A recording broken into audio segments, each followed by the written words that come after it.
Breaking tonight, we are hearing some angry reaction after the Pentagon chose to reveal specific new details about our upcoming military plans, including efforts to retake a key Iraqi city from the Islamic State terror group.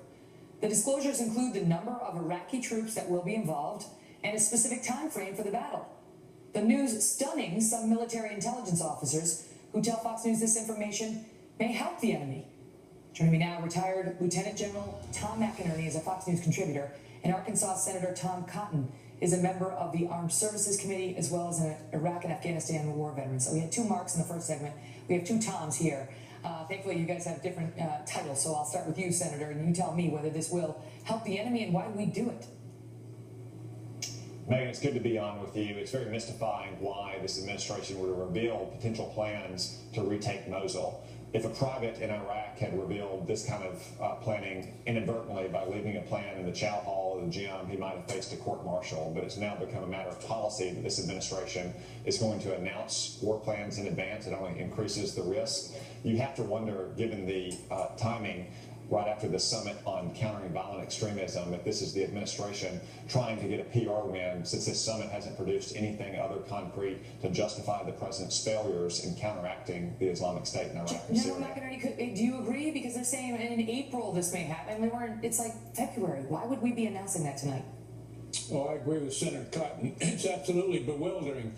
We are aiding and abetting the enemy. I do not understand why the president and the administration want to aid and abet the enemy. Could it be to inspire, the enemy to do something different between now and then, like get out of Mosul?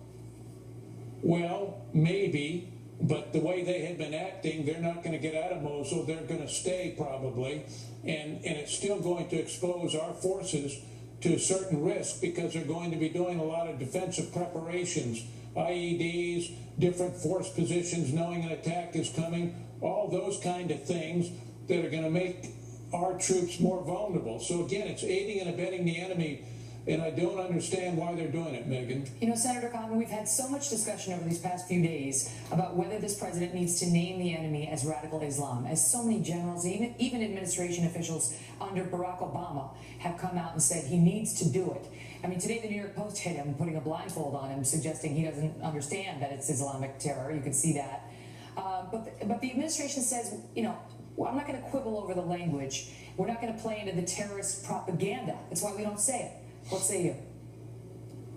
Megan, it's essential if you want to defeat an enemy to name what that enemy is. And our enemy is not some kind of undefined violent extremist. It's a strain of radical Islam that is trying to kill us here in the United States and to kill Americans and our allies all around the world. Well, why do you need to say it? What do the troops care whether we say that?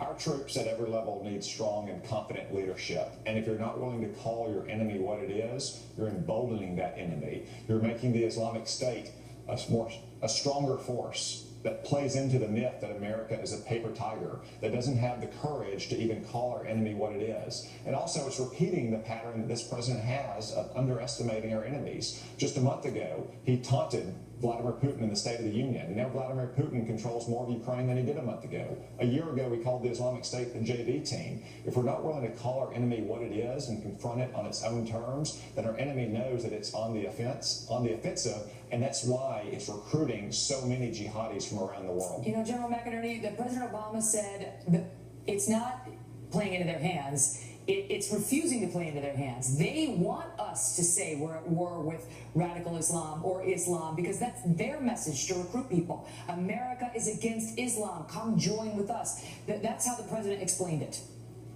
Well, that's why I disagree with them. When he doesn't know the threat he's fighting, radical Islam, that's why he and his State Department spokesman talk about jobs and talk about this all soft power type stuff. What do you think that does to the troops? I mean, you talk to these guys. What do you feedback, if any, do you hear on that? They're astounded that the commander-in-chief, the president of the United States, does not know what the threat is. And that's why they're doing the wrong things. Look, when a mother convinces a 12-year-old son to be a shaheed, a martyr, and blow himself up and kill 200 innocent women and children, that is not getting him a job is not going to deter him from doing that. You have got to go and address the ideological problem, and that means go to Mecca, Medina, and the mosques and get them to change it and say, this is insane, this is wrong, we need to change, as President al-Sisi and King Abdullah of Jordan are saying. We need to be enlisting those people as well as the King of Saudi Arabia and get them involved. Senator Cotton, let me ask you, do you think that with respect to the military disclosures we just made, I mean, because to suggest that this was done for, political cover in the wake of this summit, which has caused some controversy, is rather cynical. I mean, it impugns the motives of the administration that they might endanger our troops just to cover the president's backside politically. Do you stand by that? Is that what you're implying?